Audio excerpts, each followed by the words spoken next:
Hello, gorgeous. How are you? And I do mean that genuinely, because over the last few years, we have all been having a pretty rough time. Final season of Shameless dropping, Betty White not meeting her 100th birthday, and Rihanna still not putting out an album. Some days I've genuinely woken up and wondered to myself, what's the whole point? So I hate to ruin your otherwise delightful existence, but someone has to drop this info doozy before it's too late. The world is losing its colour. I know, it's devastating. The world is becoming more grayscale by the decade, by the second, and usually I'm not the kind of person to say, we need to panic. Panicking is the most constructive thing that we can do right now. But colour is going missing. It's being stolen right from under our noses. We should panic. It's everyone for himself! The world, us, we are losing our colour. We are becoming boring.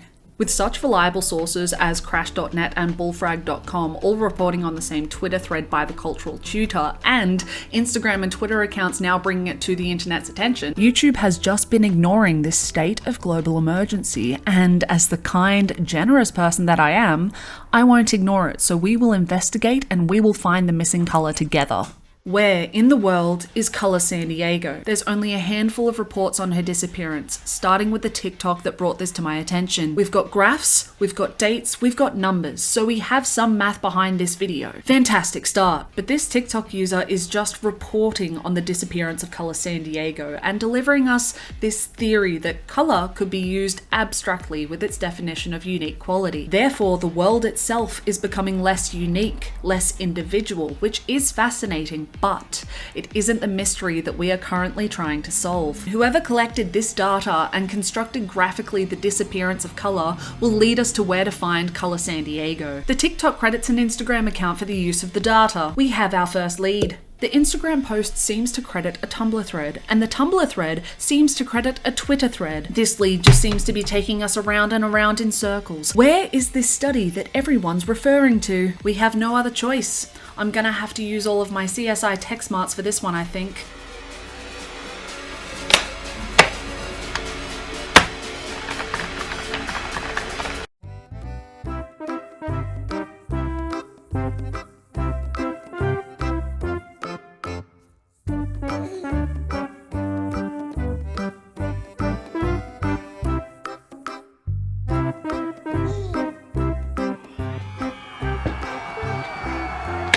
Thank you, thank you, thank you. My work here is done.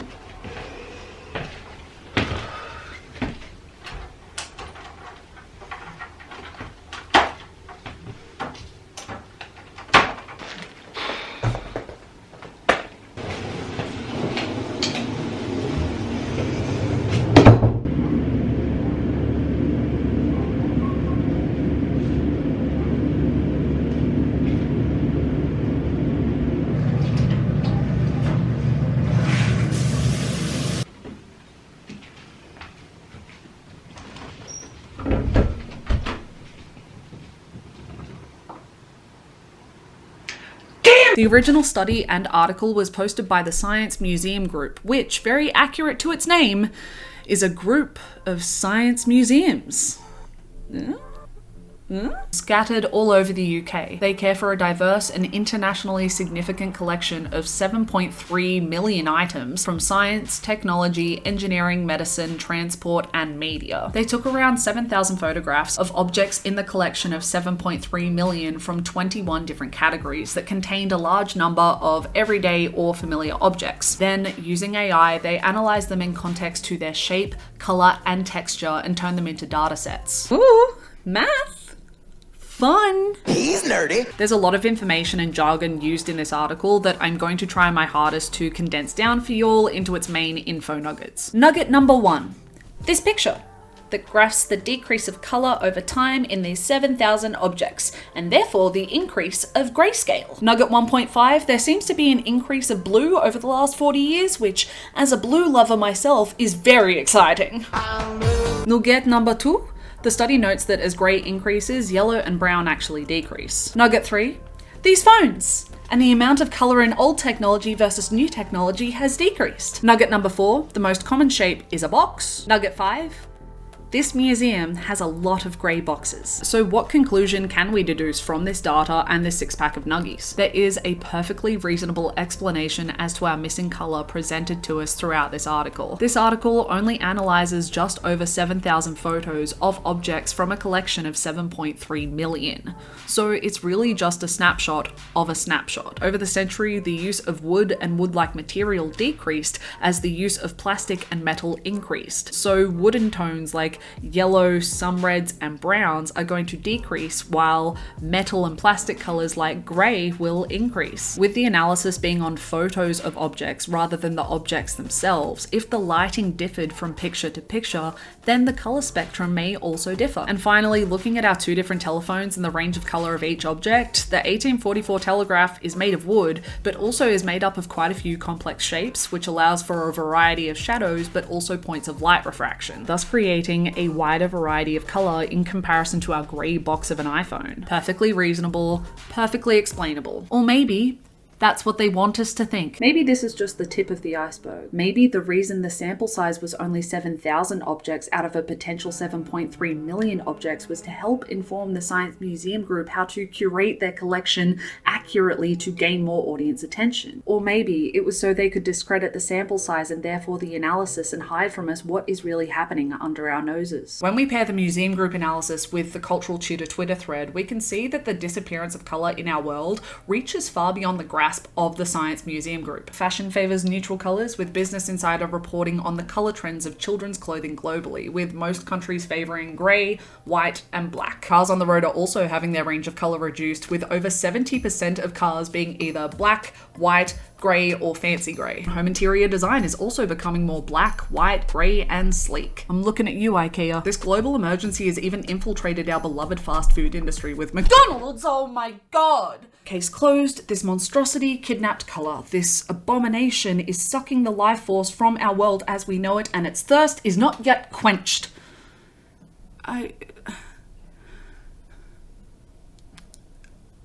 I just hate it. As I was saying, the classic red with golden arches have been toned down to now look like a beef patty. They have destroyed our colour theory marketing manipulation. It's affecting our food, our homes, our cars, our fashion, and our science. Soon people are going to be saying that this is $1 million art.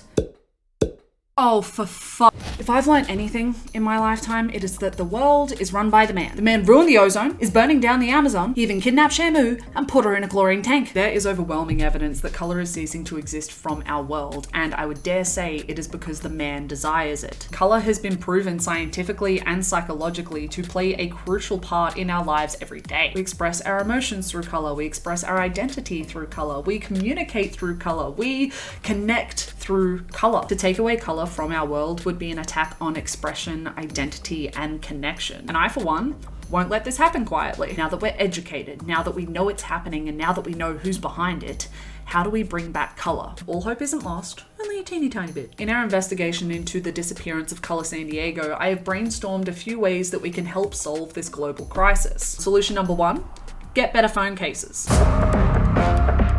The Science Museum Group has proven that grey boxes are incredibly common, and I would dare say that most of our phones are some form of a grey box. So if we get phone cases that scream individual, unique, colourful, we can add a tiny bit of colour back into our world. Or if we as a society want to go one step further, we could redesign what the modern phone looks like. More complex shapes, a wider variety of colours. Here's just a few designs that I've come up in my spare time. Everyone paints their nails, or at the very least, everyone can paint their nails. It's easy, it's simple, it's effective. There's already a wide variety of colours, but if more people utilise nail extensions, decals and gems, we can create some intricate shapes for light to hide and refract, creating more colours. Also, bonus points, there's a lot of self-expression in this one. Everyone dyes their hair. Doesn't matter if it's your head hair, your armpit hair, your arm hair, your leg hair, or your toe hair. It's a little bit more commitment than painting your nails, but what a fantastic amount of fun that you can have with some hair dye and some scissors. Once again, bonus points because self-expression possibilities are endless. And if anyone questions your professionalism just because you have different colored hair, just remember, they are agents for the man. They kidnapped Shamu. Being realistic, color can only come back if we work together as a society to bring it back. So Sorry goths, but you're gonna have to take one for the team. Teamwork is dreamwork. That doesn't mean that you need to throw out your whole wardrobe of black. It just means that maybe you need to be a little bit more like older watches and utilize some hidden colors. Instead of rust-resistant blue screws, maybe just a colored bracelet or some colored socks. Like any successful rebellion, we're gonna need some sort of leadership to keep us on task. And I think we'd be stupid to consider anyone other than the LGBTQIA+ community, because they're probably the only reason why color hasn't disappeared entirely from our world. Vandalism. I don't think that we should be underestimating the power of minor crime. Graffiti has become its own art form over the decades for good reason. Like, sure, most of us would start out creating utter rubbish, but over time, people will flourish and cover our cities in urban art. Take that, Mr. the Man. I'm not entirely convinced that we've reached our true potential when it comes to genetically modified foods. Who says that carrots need to be white and stringy? Nature? I want to make them bright orange. Who says that peaches need to be small cherry-like lentils? The earth? How about new? Just start making some of our greens, fruits and vegetables neon, because not only does that solve our color issue, but also if Brussels sprouts were neon pink, kids would be pounding them like candy. And if we spend all of our time genetically modifying our greens, fruits and vegetables, then there will be less time to genetically modify and torture our animals. Multitasking. Also, I say we bring back some old-fashioned manipulating and gaslighting society with color. The color pink has a baffling history. In our recent times with gender reveals, pink is associated with baby girls or anything feminine in general. But pre-World War II, this wasn't typically the case. According to historical sources, it was only after World War II and the upside down pink triangle and the Nazis' association between pink and the non-masculine that grew into pink is for girls and therefore emasculating. Then we jump to the late 70s where scientist Alexander Schaus conducted an experiment where he and a test subject of comparable strength would perform a resistance test, where the test subject would hold out their arm in front of them at a 90-degree angle and Schaus would attempt to push it down, but the test subject would try to resist Schaus's efforts. Once the baseline strength was tested, he would then hold up some pink construction paper in front of the test subject, repeat the resistance test, then hold in front of the test subject a blue piece of construction paper, then repeat the resistance test. 151 test subjects out of 153 demonstrated a loss of strength after being shown the pink construction paper. From these results, Strauss concluded that the calming effect of pink, specifically Baker Miller pink, if applied appropriately, can relax hostile or agitated behavior in approximately 10 to 15 minutes. This study and its results was enough to convince a few male prisons to paint their cells Baker Miller pink in the hopes to relax and calm their inmates. Then everyone was using Baker Miller pink in places where calmness would be beneficial, including Navy holding cells, but also psychological institutes. Then years later, Strauss decided that he wanted to repeat the experiment, repeat the resistance test to see if the science still holds up. Plot twist, turns out no. If anything, psychologically, people were hypothesizing that pink being used in this way could be humiliating or emasculating to these inmates, and therefore cause the opposite reaction. I say we do this again. We know that it works. Let's just do it again, but a teeny bit different. I'm just spitballing here, but what if we say that a self-made millionaire has trademarked this color purple due to the scientific studies concluding that it increases the production of testosterone in the male body, resulting in increased strength, agility, and stamina. He will soon be creating this exclusive club or exclusive society where he will personally screen and accept members and allow them access to the use of this shade of purple. And of course, this specific shade of purple is going to be named Alpha. So I figured out how to save purple. Your turn. And last but certainly not least, like, what's the worst thing that can happen if we gave radium another go? Gotta break a few eggs to make that omelette, as they say. These are just a few quick, snappy ideas to help us bring color back to the world, to help us save color using our history and research over the years to find the most efficient and effective methods. Ultimately, if we just rebel, give a good middle finger to the man, and express who we are to our fullest extent using every single color of the rainbow, eventually people are gonna have to listen. Fashion, food, cars, interior and exterior design, are gonna have to expand their colourful horizons because we've increased the demand, so they're going to have to increase the supply. In all seriousness, global warming and climate change is destroying some of the Earth's beauty, and with it, the range of immense colour of the Earth. Just look at the damage of the Great Barrier Reef. Thank you so much for watching. I hope that you have found it informative, and I hope that even if this global crisis has ruined your day the teeniest tiniest bit, you were able to find some hope in the solutions that I've brought to you. But genuinely, I did find this observation absolutely fascinating, and I found the history of some of the colours incredibly entertaining, and genuinely I found the study of the 7,000 plus photos quite interesting. And for some reason, I just couldn't sleep until I shared it with every single one of you, and I just hope that you are having the most fantastic day, fantastic week, fantastic month, fantastic year, and I hope that you are doing as fantastic as always. Bye everyone. From these results, Strauss concluded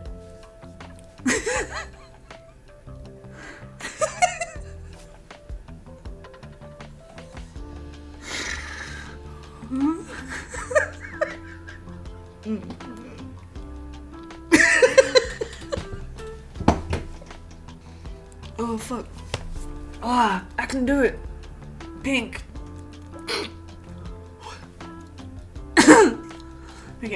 Okay. 3, 2, 1.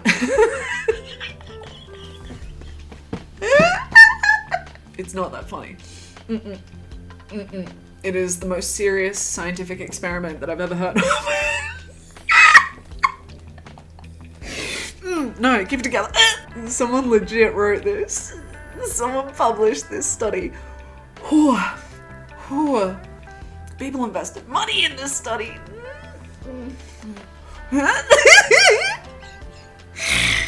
It's just so stupid.